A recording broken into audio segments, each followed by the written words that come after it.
नमस्कार शेतकरी मित्रांनो, मी राहुल तांबे चिंचपूरमधून परत एकदा तुमचं नवीन व्हिडिओमध्ये स्वागत आहे. आज सकाळची जी फिडिंग आहे ती आपली आज चौथी फिडिंग आहे. चौथा मोड पास झाल्यानंतर ही चौथी फिडिंग आहे. आता बऱ्याच शेतकऱ्यांचं म्हणणं असं आहे का बेडवरती दाटी वगैरे तसं 200च्या अंडीपुंजासाठी आपल्याला 2000 स्क्वेअर फूट ही आपल्याला बेड करावं लागतात. समजा 200ची जर आपली चॉकी असेल तर 1000 स्क्वेअर फूट आपला चौथा मोल्ड बसायला जागा लागते आणि त्याच्यानंतर चौथा मोल्ड पास झाल्यानंतर पहिल्याच फिडिंगला झाल्यानंतर आपल्या दुसऱ्या फिडिंगच्या आधी आपल्याला 2000 स्क्वेअर फूट ही एवढी जागा आपल्याला पेसिंग त्याला द्यावा लागते. तर विषय असा असतो आता वातावरण पण सकाळी थंडी असते, दुपारी टेम्परेचर असतं. यामध्ये अळीचा पाला खाणं वगैरे संध्याकाळी मेंटेन वगैरे सगळं या गोष्टी करणं खूप महत्त्वाचे असतात. आता याच्यात विषय असा येतो असतो का रात्री थंडी असल्यामुळे पाला अळ्या आपल्या एवढं फारसं खात नसतात. आता पेसिंग आपण जर जास्त दिली, आता याच्यात पण बऱ्यापैकी हे असतं. आपण जर पेसिंग जास्त दिली, तर अळ्या आपल्या त्या पट्टीत पाला खात नाही, पाला तेवढा उठत नाही आणि बेडवरती तसाच पाला आपला वेस्टेज जात असतो. त्याच्यासाठी आपण थोडीशी दाटी जरी ठेवली, तरी आपण तो पाला टाकल्यानंतर त्या पाला अळ्यांनी कमीत कमी 3 तासानंतर तो पाला आपला सर्व संपला पाहिजे. या हिशोबाने आपण दाटी ठेवायची असते थोडीफार. म्हणजे सर्वात जास्त जर पेसिंग केली आपण, तर आपल्या बेडवरती जास्त पाला शिल्लक राहतो आणि जास्त पाला शिल्लक राहिल्यामुळे तो पाला दुसऱ्या दिवशी पूर्णपणे वाळून जातो आणि पाला वेस्टेज वाया जात असतो. त्यासाठी आपल्याला पाहिजे तसे आपल्याला जर दाटी वाटत असेल, तर आपण त्या पद्धतीनं स्पेसिंग दिली पाहिजे. माझ्या अळ्यांची कंडिशन अशी आहे का जो पाला टाकलेला आहे तो 3 तासानंतर आपल्या अळ्या पूर्णपणे पाला खाऊन घेतात. आता यामध्ये तसं कोणीच तज्ञ नाहीये. विषय असा असतो का रेशीम शेतीमध्ये आतापर्यंत कोणीच असं पूर्ण परिपक्व रेशीम शेतकरी झालेला नाही का त्याला सगळ्या गोष्टीचं नॉलेज आहे. आता मी पण आहे. मी पण काय एवढं पूर्ण नॉलेज घेऊन याच्यात तज्ञ नाहीये. कारण का होतं काय, का माझी पण भविष्यात समजा एखादी अर्धी बॅच फेल जाऊ शकते. कारण त्या बॅक्टेरिया असतात डेव्हलप झालेल्या आपल्या शेडमध्ये. त्या बॅक्टेरिया अशा असतात का त्या डोळ्यांनी दिसत नाही. आणि ज्या बॅक्टेरिया डोळ्यांनी दिसतात त्या आपण तर क्लिनिंग व्यवस्थित केल्यानंतर ते जाऊ शकतात. पण त्या बॅक्टेरिया आपल्याला डोळ्यांनी दिसतच नाही. आपण अंदाजपंचेच शेड क्लिनिंग वगैरे त्या गोष्टी सगळ्या शेतकरी करतच असतात. त्याच्यामुळं एखादा अर्धा जरी आपल्या शेडमध्ये डेव्हलप झालेले बॅक्टेरिया शिल्लक राहिला, तर ती बॅचला प्रॉब्लेम आपल्याला देत असतात. पण मग आपल्याला बॅच कशी हँडलिंग करता येते, त्यावर सगळ्या गोष्टी डिपेंड असतात. आपण बरेच शेतकरी आता मला वेळ नसल्यामुळे पेसिंग द्यायला थोडा उशीर झाला. समजा 1-2 फिटिंग मागे-पुढे चालतंय, काही अडचण येत नाही. कारण नाळ्यांची एवढी काही दाटी किंवा साईज मोठी झालेली नाही का त्यांना दाटी झाल्यामुळे त्यांना काही प्रॉब्लेम येईल. 1-2 फिटिंग जर मागे-पुढे जरी झालं तरी काही अडचण येत नाही. आता विशेष म्हणजे आपले जो या बाजूचा रॅक आहे सगळ्या, तर ह्या 40 फुटाच्या दोन्ही बाजूच्या आपल्याला 40 फुटाच्या रॅक आहे.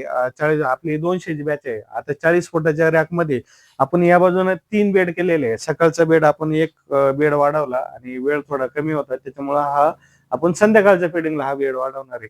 म्हणजे तरी चालतंय काही अडचण नाही येत. फक्त पेसिंग देताना आपल्याला व्यवस्थित फक्त आपला पाला बेडवरचं सगळं उठण या हिशोबानेच आपल्याला पेसिंग द्यावं लागते कंटिन्यू. नाहीतर आपण पेसिंग देणार आणि आपल्या बेडवरचा एवढा पाला वेस्टेज जाणार किंवा शिल्लक राहणार बेडवरती पाला बऱ्यापैकी. मग याचा काय उपयोग होत नाही. तर आपल्याला जर कमी क्षेत्रामध्ये जास्त जर बॅच काढायची असेल, तर त्याला आपल्याला थोडंफार फेस जावं लागतं. आता 200 जरी बॅच असली, तर पाला थोडा माझा कमी असल्यामुळे आणि पाल्याचं वय जास्त झालेलं आहे. कारण जी माझी मागली बॅच झालेली आहे, त्याबरोबरच ह्या पाल्याची बॅच घ्यावी लागत होती. पण एकच शेड असल्यामुळे मागं तो पुढं थोडे आपले टप्पे सुरू असतात. पण कटिंग मागल्या वेळेस बरोबर झाल्यामुळे त्या पाल्याचं वय थोडं जास्त झालं. नाहीतर इथून मागास ह्या पाल्याची जी बॅच आता सुरू आहे, त्या पाल्याचे आतापर्यंत कोष विकून गेले पाहिजे होते. पण आता पाला निभार झालेला आहे आणि पाला पण बऱ्यापैकी खराब झालेला आहे. तरी पण आपण त्याची बॅच काढून राहिलोय. खराब पाल्यावर पण आपल्याला बॅच काढता येते. फक्त त्याला व्यवस्थित हँडलिंग करणं गरजेचं असतं. हँडलिंग म्हणजे कसं का चौथ्या मोडपर्यंत आपण चांगला आणि कवळा पालाच दिला पाहिजे.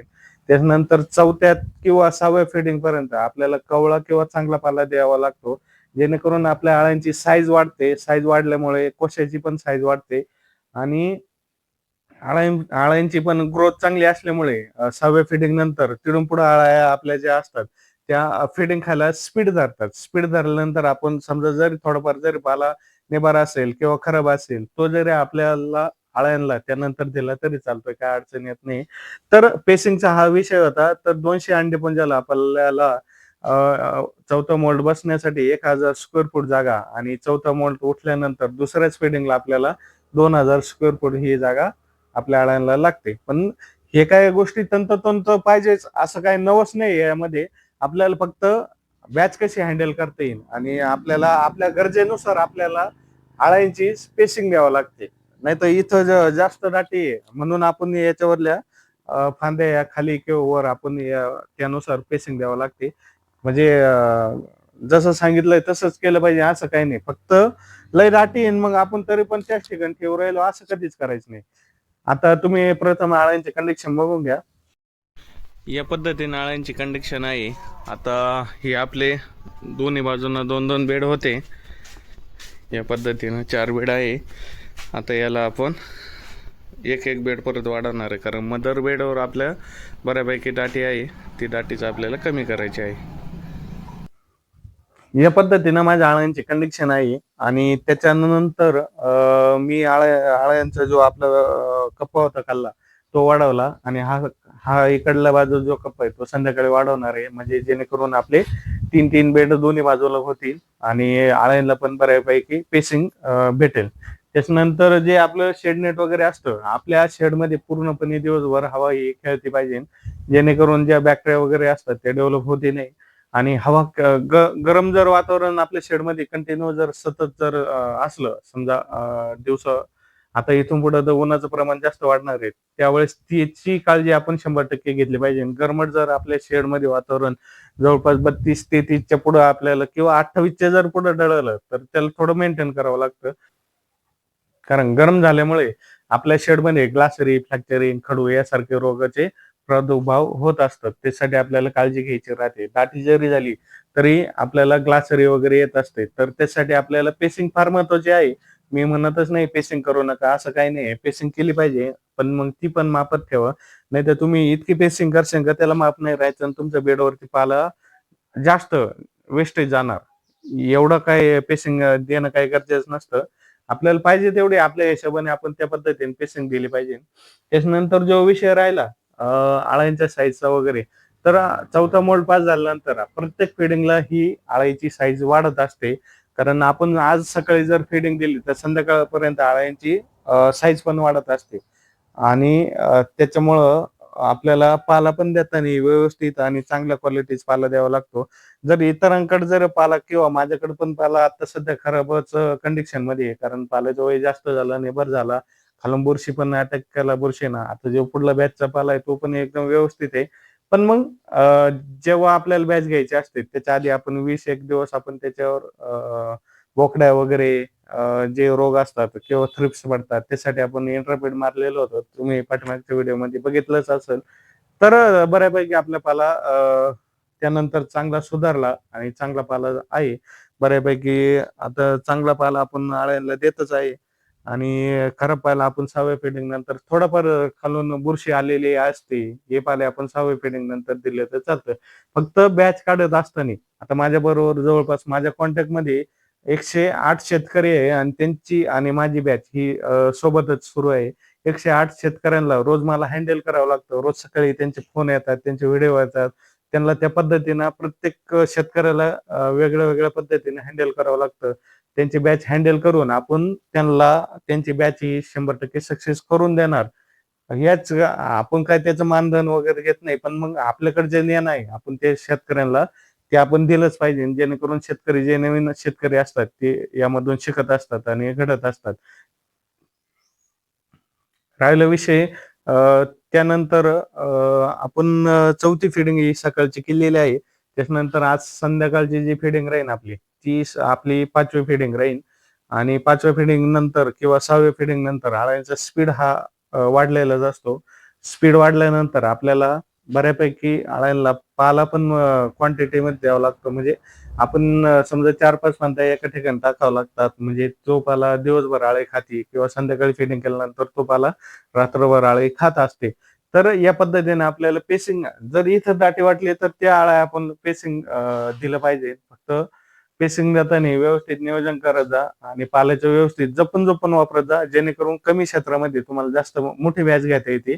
आणि बाकी काही प्रॉब्लेम असेल तर कमेंटमध्ये मला सांगत जा. त्याच्यावर जसा वेळ भेटेल तसं मी सांगतच जाईन. आता शेतकऱ्यांनी खरं तर मला वेळच ठेवलेला नाही. प्रत्येक शेतकऱ्याला मला गायडन्स करणं शक्य होत नाही. जर कोणाचे काही प्रॉब्लेम असेल तर पर्सनली मला WhatsAppला टाकत जा. जेव्हा वेळ भेटेल त्यावेळेस मी पाहून तुम्हाला फोन करून किंवा त्याच्यावर आपण कसं सोल्युशन काढता येईल ते बघत असतो. आणि रोजचं जवळपास 100-1 शेतकऱ्यांचे फोन पण येतात आणि त्यांना त्या पद्धतीने आपल्याला गायडन्स पण करून त्यांच्या बॅच पण आपल्याला सक्सेस 100% काढताच येतात. पण सांगितलेल्या गोष्टी वेळेवर झाल्या तर सगळ्या गोष्टी होत असतात. नाहीतर आज मी सांगायचो ही पावडर मारा किंवा या पद्धतीने करा आणि ॲक्शन तुम्ही त्यानंतर 2 दिवसांनी घेत असाल, तर त्याचा काही उपयोग होत नाही. कारण रेशीम शेतीमध्ये सांगितलेली गोष्ट आणि सांगितलेली वेळ ही फार महत्त्वाची असते. टेम्परेचर मेंटेन करणं किंवा ज्या आपल्या बॅच सुरू असतात, त्या हँडल कसं करतो आपण यावर बऱ्याचशा गोष्टी डिपेंड असतात आणि त्यावरतीच आपलं बॅच चांगली निघते किंवा खराब निघते यावर डिपेंड असतं. त्याच्यानंतर पहिली गोष्ट म्हणजे आपण शेड निर्जंतुकरणाचे माझे पाठीमागचे पण व्हिडिओ आहे. ज्यांना ग्लासरी वगैरे यासारखे रोगावर जर मात करायची असेल, तर आपले पहिले व्हिडिओ बघून घ्या. त्यामध्ये कळीचा चुना, आपण ब्लिचिंग कशी कोब्यावरती मारतो, कोबा वल्ला करून. त्याच्यानंतर सॅनेटिकचा पण चांगला रिझल्ट येत असतो. या गोष्टी आपण ज्यांना सतत ग्लासरी येत आहे, त्यांनी या पद्धतीनं नियोजन करत जा. नक्कीच शेड निर्जंतुकरण व्यवस्थित झालं. आता ते कसं असतं बॅक्टेरिया आपल्याला डोळ्यांनी दिसत नाही. त्याच्यामुळं आपण म्हणतो आपण मी 4 डेटॉलचे स्प्रे घेतले, 4 अस्त्राचे स्प्रे घेतले, असं शेतकरी समजून जातो. मग आपल्या शेडमध्ये कोणताच बॅक्टेरिया शिल्लक नाही, असं प्रत्येक शेतकऱ्याचा हा गैरसमज असतो. त्याच्यामुळं प्रॉपरली हे शेड निर्जंतुकरण झालंच पाहिजे. आता कसं आहे आमचं एका शेडमध्ये कंटिन्यू बॅच चालू असतात. 15-20 दिवसाचा गॅप गेल्यानंतर आम्ही एकाच शेडमध्ये कंटिन्यू बॅच घेत असतो. पण आमचं प्रॉपरली नियोजन कसं राहतं शेड निर्जंतुकरण जर व्यवस्थित झालं, तर पुढल्या बॅचला आपल्याला काही प्रॉब्लेम येत नसतो. जर पाल्याची क्वालिटी जर खराब असेल समजा त्याच्यावर बुरशी असेल किंवा थ्रिप्स असेल, पाला निभार झालेला असेल आणि तो निभार पालाच आपण चौथा मोड पास करायच्या आधीच आपण त्या अळ्यांना खाऊन दिला किंवा चौथा मोड पास झाल्यानंतर बुरशीचा पाला आपण जास्त प्रमाणात अळ्यांना दिला, तर त्या अळ्यांना 100% ग्लासरी आणि फ्लॅक्चरी या 2 गोष्टी येत असतात. तर त्याच्यामुळं पाला आपला जेवढा चांगला असेल त्यावेळेसच आपण बॅच घ्यायची आणि त्यावेळेस त्याचं नियोजन पण व्यवस्थित करून आपण त्याची बॅच हँडल व्यवस्थित केली पाहिजे. म्हणजे एवढा निभार वगैरे खराब पाला होईस्तोवर आपण पाल्याचं आधी नियोजन व्यवस्थित केलं पाहिजे. तर चला धन्यवाद. आज सकाळी मी याच्यावरती 4थी फिडिंग केलेली आहे आणि याच्यानंतर आज संध्याकाळची जी फिडिंग राहील ती आपली 5वी फिडिंग राहील. आता अळ्यांची साईज तुम्ही शेवट जाता जाता एकदा बघून जा कशा पद्धती झालेली आहे. या पद्धतीनं फिडिंग केली होती सगळी ती पूर्णपणे अळ्यांनी प्रॉपरली खाऊन घेतलेली आहे. आता सगळं या पद्धतीनं जो आपण फेसिंग दिलेला बेड होता, तो वरचा बेड खालचा आणि जो खालचा बेड आहे, आज सकाळी आपण पेसिंग दिलेली आहे यामध्ये. हे बघू शकता. यामध्ये पाला शिल्लक राहतो. आता हा पाला त्यानंतर वाळून जातो. आता हा वाळलेला पाला अळ्या पूर्णपणे खात नाही. आता पेसिंग जर दिली तर हा प्रॉब्लेम येत असतो. भरपूर जर पेसिंग झाली आपल्या याच्यामध्ये बेडवरती, तर या पद्धतीने पाला आपला वेस्टेज जात राहतो. त्याच्यामुळे आपण थोडेफार दाटी आता याच्यातल्या अळ्या आपण खाली घेतल्या होत्या निम्म्या आणि निम्म्या वरती घेतलेले. म्हणजे जरी थोड्याफार जरी मदर बेडमध्ये अळ्यांची संख्या जर जास्त असली, तर आपण यावरती परत थोडी अळ्यांची साईज वाढल्यानंतर आपण चौथा बेड या बाजूने बनवणार आहे. आणि आता इकडले जे 2 बेड आहे, आता याच्यातला जो मदर बेड आहे, याच्यात दाटी बऱ्यापैकी झालेली आहे. आता याच्यातला फांद्याचा आपण उचलून या खाल्ल्या बेडवरती संध्याकाळच्या वेळेस याच्यात पण 3रा बेड वाढवणार आहे. म्हणजे आपल्या दोन्ही बाजूला 40 फुटाचे 6 कप्पे होतील. आणि त्याच्यानंतर मग बघू एक 4-5 फेडिंग झाल्यानंतर मग परत एक वरती दोन्ही बाजूने 1-1, 2-2 बेड वाढवू आपण. म्हणजे जशी दाटी असेल आपल्या शेडमध्ये त्या पद्धतीनंच आपल्याला नियोजन करावं लागतं. तर चला धन्यवाद. आजचा व्हिडिओ तुम्हाला आवडला असेल तर चॅनलला सबस्क्राईब करा आणि व्हिडिओ इतरांपर्यंत पण शेअर करत जा, जेणेकरून शेतकऱ्यांना प्रॉपरली माहिती भेटत जाईल. चला धन्यवाद.